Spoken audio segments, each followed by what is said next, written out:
whose daily lives depend on sound and predictable energy policy.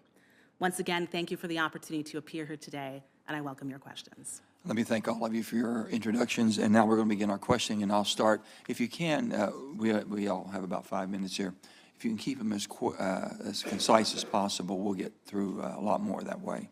So I'll first ask you, can you describe, each one of you, your view of FERC's most important responsibilities as you understand them? We'll start, Ms. Chang, with you.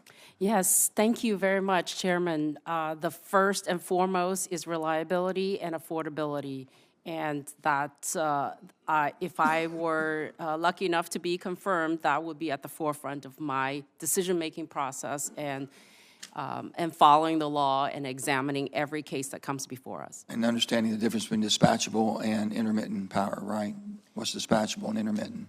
Absolutely. The dispatchable is 24/7, something you can count on. It runs 24/7. Intermittent is basically, it is when it is. Absolutely. To ensure the reliability of our grid, we need a mix of many resources, and each resource has its own place in ensuring reliable service for our nation. Thank you. Mr. Rosner? Thank you, Senator. First and foremost, the Commission's job number one is reliability. The American people need it, they expect it, they deserve it. And this is part of FERC's mission that touches every aspect of our economy and of American life. So if honored to be confirmed, that would be my priority number one. Thank you for the question. Thank you. Ms. C? The advantage or disadvantage of going third is I think will be a broken record. That's okay. Reliability is certainly job number one for the Commission. I think that's critically important, particularly in this time where we're seeing changes in demand and load needs, and we're seeing changes in stressors on the sources we have. Let me follow up with that, saying, would you all consider yourself, if someone was describing each of you, would you say you're an all-of-the-above energy person looking at everything that gives us the reliability? And as technology moves forward, and one transition happens to another, as long as reliability is the main factor? I think absolutely reliability is absolutely essential, and I think it requires looking at all of the different options that we have. You're open to all energy? Certainly. I take seriously the concerns about our dispatchable resources and keeping open access to new entrants. Mr. Rosner?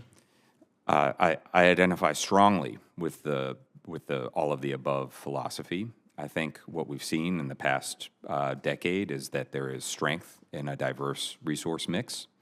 I also appreciate all of the change, both on the demand and generation side of the mix, and would look to ensure that, if honored to be confirmed, that we have a system that maintains reliability as that transition happens.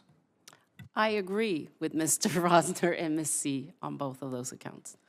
Since molecules and electrons are moved in something you're going to be responsible for to make sure we're moving them and have enough of them, we've been told that about 2 million megawatts of power is being held off of the grid because the capacity is not there.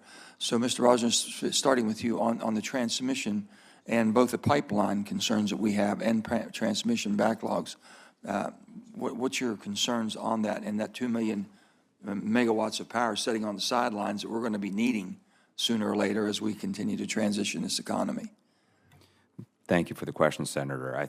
The internet connection queue, as you mentioned, has approximately 2 million megawatts hours of generation waiting to connect. This is an economic opportunity for the country. Timely build-out of infrastructure is essential, and if honored to be confirmed, that would be a priority for me. See. I certainly agree about the importance of needed transmission and making sure that that can take place in an orderly and predictable fashion. And I know, Mr. Chairman, you mentioned the idea of pipeline infrastructure. I think it's also important for FERC to take that part of its responsibility under the Natural Gas Act seriously when it comes to a thorough and efficient review. As Congress has placed the responsibility on FERC to have plentiful and affordable both natural gas and electric supply, I support the building out of infrastructure, energy infrastructure, to make sure that we have reliable energy services across the country. And finally, today America is producing, as you've seen, more energy than ever in the history of our country. We're producing more oil. It was 4.7 billion barrels last year, almost 38 trillion cubic feet of gas. and we have produced more energy from wind and solar than ever before. So with all this tremendous amount of energy we're producing and the demands we have, and also our responsibility for our allies around the world, what's your opinion of what we're doing, the mix and things of that sort? And we'll start back, Ms. Chang, with you, because some people are going to look at different, some have preferences of what fuel you like over another. And if you're truly looking at everything we're doing today, we're moving in that direction to be totally independent, and we should stay that way. But I don't know if you have an opinion on that or not, how we've come to this energy security. Thank you very much for that question. I think first and foremost, that brings U.S. to be the competitive, invest in its competitive edge and being a strong competitor around the world and being a leader in all technologies in energy production. So I do think that's a positive story for the U.S. and leading in its efforts, both in investments that we are making today and have made in the past to make sure that that happens and support our allies through this energy security issue. Thank you, Mr. President. Thank you, Senator. This is an exciting time for the country. The story you just described is a very positive and exciting one, and one that has served our economy well by creating jobs and by creating opportunities across the resource mix. Let's see.